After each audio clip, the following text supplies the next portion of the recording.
రైతు బంధు విషయంలో కేసీఆర్ జనాలకు గుర్తు చేసిండు.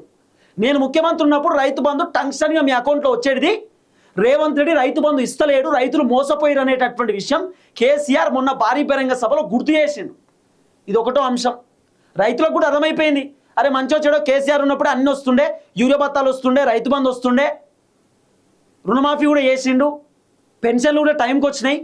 రేవంత్ రెడ్డి వచ్చిన తర్వాత ఏది చక్కగా వస్తలేవు అనేది రైతులకు కూడా అర్థమవుతుంది కదా. కేసీఆర్ చెప్పిన తర్వాత, కేసీఆర్ మాట్లాడిన తర్వాత ఆల్రెడీ రైతులకు అర్థమైంది రేవంత్ రెడ్డి పర్ఫార్మెన్స్. కేసీఆర్ మాట్లాడిన తర్వాత ఇంకా అర్థమవుతుంది. సో ఇదొక అంశం. రైతు భరోసా గురించి కేసీఆర్ మాట్లాడి రేవంత్ రెడ్డిని బోల్తా కొట్టిండు. ఇక రెండోది కేసీఆర్ మాట్లాడింది మిషన్ భగీరథ. మిషన్ భగీరథ గురించి మాట్లాడిండు. రేవంత్ రెడ్డి ప్రభుత్వం వచ్చిన తర్వాత మిషన్ భగీరథకు సంబంధించిన నీళ్ళు వస్తలేవు. మన ఊళ్ళే మిషన్ కాకతీయ అని చెప్పి లైన్లు వేసారు, మీకు గుర్తుందా? బ్లూ కలర్ పైపులు ఉంటాయి, మిషన్ కాకతీయ అని చెప్పి మిషన్ భగీరథ నీళ్లు. ఆ నీళ్ళు వస్తుండే గవర్నమెంట్ నీళ్ళే, ఇక్కడికి వెళ్ళో ఉన్నది కనెక్షన్. రేవంత్ రెడ్డి వచ్చిన తర్వాత మిషన్ భగీరథ నీళ్ళు వస్తలేవు, అన్ని బంద్ చేసిండు. కేసీఆర్ మిషన్ భగీరథ గుర్తు చేసిండు. నేను ముఖ్యమంత్రి ఉన్నప్పుడు మిషన్ భగీరథ నీళ్ళు మీకు వస్తుండే, అలా రేవంత్ రెడ్డి వచ్చిన తర్వాత నీళ్ళు వస్తలేవు.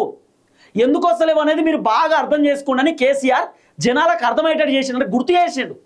కేసీఆర్ ఉన్నప్పుడు నీళ్లు, రేవంత్ రెడ్డి ఉన్నప్పుడు నీళ్లు. అబ్బా మంచిగుంది కదా. కేసీఆర్ ఉన్నప్పుడు నీళ్లు, రేవంత్ రెడ్డి వచ్చినాక నీళ్లు. అబ్బా భలే సూట్ అయింది. కేసీఆర్ అసలు ఈ డైలాగ్ చెప్తే మంచిగుంటుండే. కేసీఆర్ మిషన్ భగీరథ గురించి యాది చేసిండు జనాలకు కూడా అర్థమవుతుంది కదా.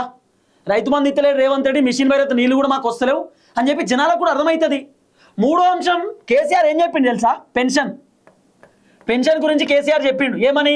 పెన్షన్ కేసీఆర్ ఉన్నప్పుడు 2016 రూపాయలు వస్తుండే, రేవంత్ రెడ్డి వచ్చిన తర్వాత 4000 రూపాయల పెన్షన్ ఇస్తా అని చెప్పిండు. ఎంతమందికి 4000 రూపాయల పెన్షన్ ఇచ్చిండు? పెన్షన్ల విషయంలో కూడా రేవంత్ రెడ్డి జనాలను మోసం చేసిండు అనేటటువంటి విషయం కేసీఆర్ యాద్ చేసిండు, గుర్తు చేసిండు కేసీఆర్. కాబట్టి పెన్షన్ విషయంలో కూడా వృద్ధులకు వాళ్ళందరికీ అర్థమైపోయింది కథ. ఈ రేవంత్ రెడ్డి పెన్షన్ ఇయ్యాడు, కేసీఆర్ ఇచ్చినట్టు కూడా 2000 రూపాయల పెన్షన్ ఇస్తలేడు. కాబట్టి ఈ మూడు అంశాలపైన కేసీఆర్ బలంగా మాట్లాడాడు, జనాలకు అన్ని గుర్తు చేసిండు. జనాలకు ఇంకా ఏం గుర్తు చేసిండు తెలుసా కేసీఆర్? డబుల్ బెడ్రూమ్లు ఇచ్చినాం మా హయాంలో అని చెప్పిండు, మా హయాంలో సీసీ రోడ్లు వేసినామని చెప్పిండు. బీఆర్ఎస్ గవర్నమెంట్ ఉన్నప్పుడు కేసీఆర్ కిట్ వస్తుండే అని చెప్పిండు. బీఆర్ఎస్ గవర్నమెంట్ ఉన్నప్పుడు మీ పొలాలకు నీళ్ళు వస్తుండే అని చెప్పిండు కేసీఆర్ ముఖ్యమంత్రి ఉన్నప్పుడు బీఆర్ఎస్ గవర్నమెంట్ నుండి ప్రతి బెనిఫిట్ వచ్చేది. దళిత బంధు ఇచ్చినాం, గిరిజన బంధు ఇచ్చినాం, ఉద్యోగాలు ఇచ్చినాం, నోటిఫికేషన్లు ఇచ్చినాం.